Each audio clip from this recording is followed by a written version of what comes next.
नमस्कार. साप्ताहिक विवेकमध्ये आपल्या सगळ्यांचं हार्दिक स्वागत आहे. मी चंद्रशेखर नेने, आंतरराष्ट्रीय घडामोडींचा अभ्यासक. माझ्याबरोबर प्रशांत पवार व्हिडिओग्राफर आहेत. नुकतीच आपण सगळ्यांनीच ती बातमी पाहिली असेल की अमेरिकेच्या राष्ट्राध्यक्षपदाची निवडणूक कालपासून सुरू झाली होती. ती आज पार पडून त्याचा निकालसुद्धा हाती आलेला आहे आणि त्या निकालानुसार डोनाल्ड ट्रम्प हे पुन्हा अमेरिकेचे राष्ट्राध्यक्ष झालेले आहेत. त्यांची एकमेव प्रतिद्वंदी होती, कारण अमेरिकेत राष्ट्राध्यक्षाची निवडणूक सहसा दोनच लोकांमध्ये होते, रिपब्लिकन आणि डेमोक्रॅटिक. हे दोन प्रमुख पक्ष तिथे आहेत. तर ट्रम्प हे रिपब्लिकन पक्षाचे आहेत. त्यांनी कमला हॅरिस या डेमोक्रॅटिक पक्षाच्या ज्या उमेदवार होत्या त्यांचा पराभव केला आणि चांगल्यापैकी मार्जिननी पराभव केलेला आहे. आधी माध्यमांनी अशी काहीतरी एक आपल्या पुढे आभास निर्माण केला होता की अत्यंत चुरशीची लढत होणारे वगैरे. चुरस झाली, पण अतिशय चुरशीची लढत झाली नाही. आणि नुसतं एवढंच नाही, तर अमेरिकेत सिनेटमध्ये सुद्धा रिपब्लिकनचं वर्चस्व आलेलं आहे आणि काँग्रेसमध्ये सुद्धा येईल अशी चिन्ह आता दिसायला लागलेली आहेत. याचा अर्थ असा आहे की ट्रम्पचं हे ट्रिपल इंजिन सरकार होणार आहे. म्हणजे ट्रम्पना जे काही आपली धोरणं राबवायची असतील ती राबवण्याला आता कोणाचाही अडथळा येणार नाही. याचा दुसरा अर्थ असा की डेमोक्रॅटिक पक्षाचा सुपडा साफ झालेला आहे. आता हे का झालं असेल, आपण जर थोडासा याच्यावरती विचार केला तर या दोघांची म्हणजे कमला हॅरिस आणि डोनाल्ड ट्रम्प यांची विचार काय होते, मुख्य त्यांचा प्लॅटफॉर्म काय होता, त्याच्यावरती आपण बोललं पाहिजे. तर डोनाल्ड ट्रम्प हे राष्ट्रवादी विचाराचे, कट्टर राष्ट्रवादाचे पाईक आहेत आणि कमला हॅरिस या आपल्या इथे ज्याला लिबरल पुरोगामी असे म्हणतात त्या पद्धतीच्या आणि बेसिकली डावीकडे झुकलेल्या लेफ्टिस्ट विचारसरणीच्या डेमोक्रॅटिक पक्षाच्या त्या नेत्या आहेत. आणि मुख्य म्हणजे डेमोक्रॅटिक पक्षाचे जे अध्यक्ष होते बायडन, ज्यांनी गेल्या निवडणुकीच्या वेळेला ट्रम्प यांचा पराभव केला होता, निसटता पराभव केला होता, पण पराभव केला होता. ते बायडनच खरं उभे राहायचे होते, पण साधारण गेले वर्षभर बायडन यांची प्रकृती स्थिर नाही आहे. मुख्य म्हणजे त्यांची मानसिक अवस्था फार चांगली नाही आहे असं म्हटलं जातं. पुष्कळदा तर ते कोणी नसेल मनुष्य त्याला हस्तांदोलन करायला जातात वगैरे भास त्यांना होत असतात. त्यामुळे डेमोक्रॅटिक पक्षाने शेवटच्या क्षणी निर्णय घेतला की त्यांना न उतरवता. त्यातही पुन्हा काय झालं की ट्रम्प आणि बायडन यांची जी पब्लिक डिबेट झाली त्याच्यात बायडनचा परफॉर्मन्स अतिशय पुचाट झाला. त्यामुळे त्यांनी बायडनना खाली बसवलं आणि त्यांच्या जागी त्यांची उपराष्ट्रपती कमला हॅरिस आहे त्यांना उभं केलं. आता कमला हॅरिस कुठल्या विषयावरती निवडणूक लढवत होत्या? एक तर ट्रम्पचा विरोध, ट्रम्पना सैतान वगैरे म्हणण्यापर्यंत त्यांची पाळी गेली होती, डेव्हिल अशा अर्थाने. आणि त्याच्यानंतर ॲबॉर्शनचा जो मुद्दा आहे तो कमला हॅरिस यांचा महत्त्वाचा मुद्दा होता. ॲबॉर्शनचा मुद्दा असा आहे की रोमन कॅथोलिक धर्माच्या प्रमाणे गर्भपात हे बेकायदा आहे, गर्भपात झालाच नाही पाहिजे, कारण गर्भपात म्हणजे भ्रूण हत्या असं ते समजतात. परंतु सध्याच्या मॉडर्न आधुनिक युगामध्ये स्त्रीला स्वतःच्या देहाची काय काळजी घ्यायची याचे अधिकार तिच्याकडे असले पाहिजे, ते सरकारकडे असायला नको. मूल ठेवायचं की नाही हा स्त्रीचा हक्क आहे असं डेमोक्रॅटिक पक्षाची मांडणी आहे. आणि ट्रम्प यांचे बहुसंख्य समर्थक हे इव्हँजेलिकल ख्रिश्चन असल्यामुळे ट्रम्प यांचा त्याला विरोध आहे.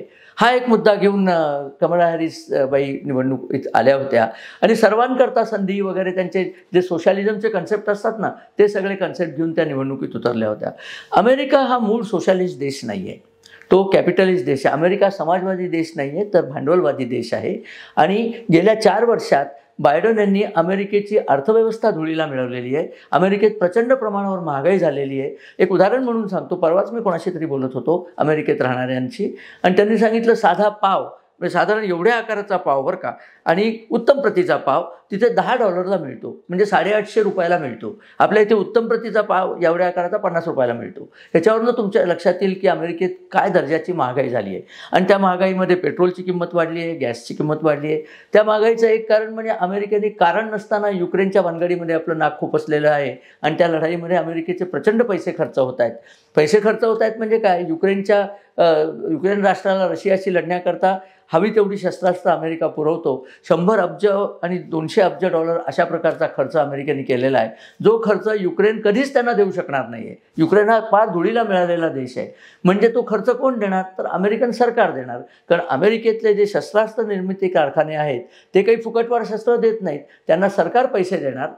सरकार पैसे कुठनं आणणार, तर करदात्यांकडनं आणणार. करदात्यांकडनं पैसे असे आणल्यामुळे तिथे महागाई आलेली आहे आणि या महागाईनीच लोक संत्रस्त आहेत.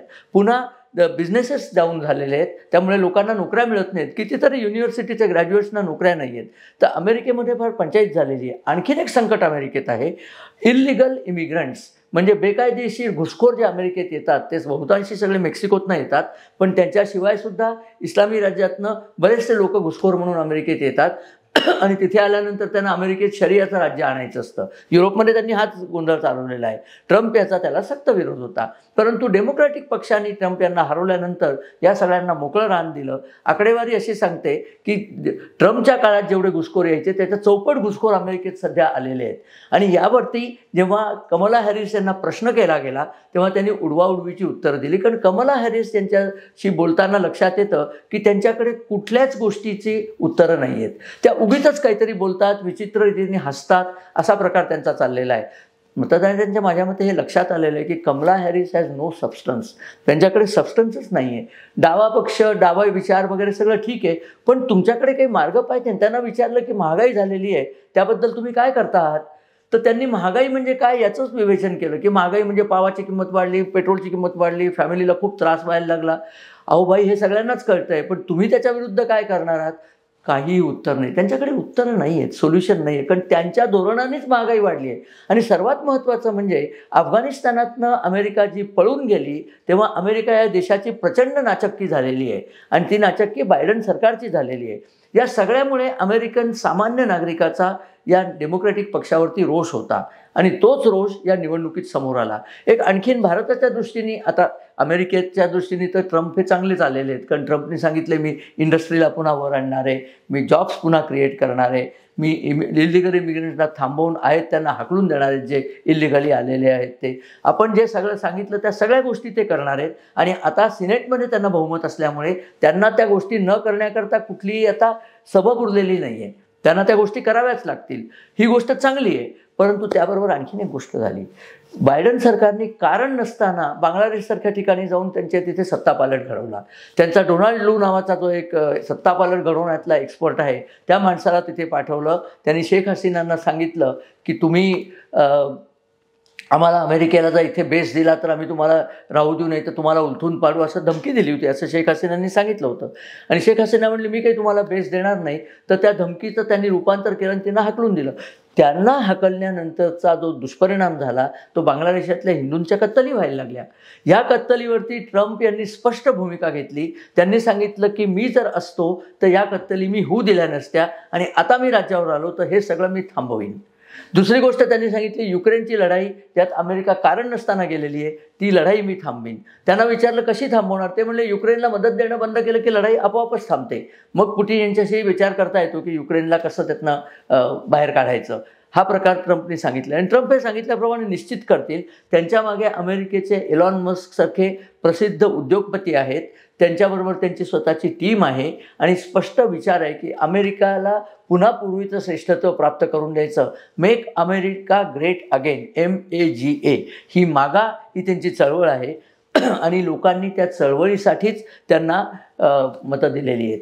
आता याच्यामध्ये हिंदूंचं रक्षण ते करणार असं त्यांनी स्पष्टपणे सांगितलं आणि त्यांनी सांगितलं की हिंदूंचं रक्षण मी करणार आणि नरेंद्र मोदी हे माझे जवळचे मित्र आहेत, त्यामुळे त्यांच्या ज्या मनात शंका असतील त्याही मी दूर करणार आणि बांगलादेशचा प्रश्न तर मी सोडवणारच आहे. इस्लामी दहशतवादावरती कठोर अंकुश मी आणणार आहे असं त्यांनी सांगितलेलं आहे. माझ्या काही अमेरिकन मित्रांनी जे डेमोक्रॅट पक्षाला मत द्यायचे कायम, भारतीय लोक का कोण जाणे पण जास्ती करून डेमोक्रॅट पक्षाला मतं देतात, त्यांनी सांगितलं की ही निवडणुकीतली घोषणा आहे, ट्रम्प यांनी निवडणुकीपुरती घोषणा केलेली आहे. तर मला त्यांना असं विचारायचं, मी त्यांना हा प्रश्न केला की मग बायडन आणि कमला हॅरिस निवडणूक लढवत नाही आहेत का? त्यांनी ही घोषणा का नाही केली? कारण त्यांना हिंदूंचं रक्षण करायचं नाही आहे, त्यांना मुसलमान आणि अरबांचीच तळी वर उचलायची आहे, त्यांना इस्रायलचं सुद्धा रक्षण करायचं नाही आहे. तोंड टेकलं ते काहीतरी बोलत असतात.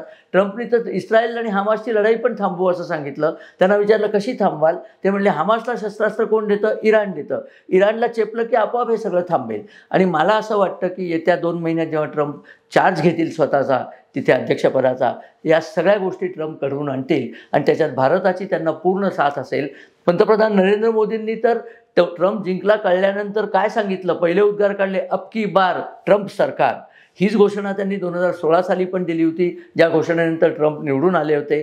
त्यामुळे ट्रम्प अमेरिकेचे राष्ट्राध्यक्ष झाले, हा भारताच्या दृष्टीने अतिशय चांगलं सूचिन्ह आहे. कोणी म्हणतात ट्रम्प टॅक्सेस वाढवतील. वाढवले तरी त्यांनी टॅक्सेस, तरी भारतीय अर्थव्यवस्था आता पूर्वीसारखी दुबळी अर्थव्यवस्था राहिलेली नाही आहे. वाढलेल्या टॅक्समध्ये सुद्धा भारतीय अर्थव्यवस्था अमेरिकेशी चांगला व्यापार करू शकेल. ट्रम्प आणखीन एक गोष्ट करणार आहेत की चिप मेकिंग व्यवसाय जो आहे, इंटिग्रेटेड चिप, तो जो तैवानमध्ये गेलेला आहे तो ते अमेरिकेत परत आणणार आहेत. तो भारतीय जे प्रोग्रॅमर्स आहेत ते चिप मेकिंगला अतिशय चांगला प्रतिसाद देतात. सर्वात चांगल्या चिप मेकिंगचे प्रोग्राम भारतीय लोक करतात, त्यांचा ट्रम्प उपयोग करणार आहे. भारत चीन मैत्री जगातली सर्वात श्रीमंत लोकशाही आणि सर्वात जुनी आणि सर्वात मोठी लोकशाही या दोन राष्ट्रांनी जवळ येणं, याचा अर्थ जागतिक शांतता, जागतिक समृद्धी, जागतिक स्थैर्य या सगळ्याला बढावा देणं असा होतो. तशी गोष्ट होऊ लागली आहे, हे सूचिन्ह आहे. बायडन, कमला हॅरिस आणि त्यांची जी सगळी टोळी आहे, त्यांच्याबरोबर अमेरिकन डीप स्टेट आहे, त्यांच्याबरोबर जॉर्ज सोरोस आहे, त्यांच्याबरोबर दहशतवादी अरब आणि इस्लामी दहशतवादी आहेत, त्यांच्याबरोबर सगळे निगेटिव्ह एलिमेंट्स गोळा झालेले आहेत. त्या सगळ्यांचा इथे सणकून पराभव झालेला आहे आणि ही अत्यंत चांगली बातमी आपल्याला सांगताना मला अतिशय आनंद होतो आहे. भारताची अर्थव्यवस्थासुद्धा अमेरिकेशी निगडीत आहे. या सगळ्या चेंजनंतर भारताची अर्थव्यवस्थासुद्धा उच्चीला जाणार आहे. बघूया आता आपण पुढे काय काय चांगल्या गोष्टी घडता आहेत ते. लक्ष ठेवा, यावरती काय काय नवीन गोष्टी घडल्या तर मी आपल्या पुढे व्हिडिओ घेऊन येतच जाईन. तोपर्यंत हा व्हिडिओ जर आपल्या आवडला तर आपलं मित्रपरिवाराबरोबर शेअर करा, आमच्या चॅनलला सबस्क्राईब करा आणि तुमच्या कमेंट्स आमच्याकडे येऊ दे, जेणेकरून आम्हाला तुम्हाला काही काही त्याबद्दल क्लॅरिफिकेशनही देता येईल आणि नवीन व्हिडिओ करता तुमच्या कमेंट्सनी आम्हाला हुरूप येतो. व्हिडिओ बघितल्याबद्दल नमस्कार आणि धन्यवाद.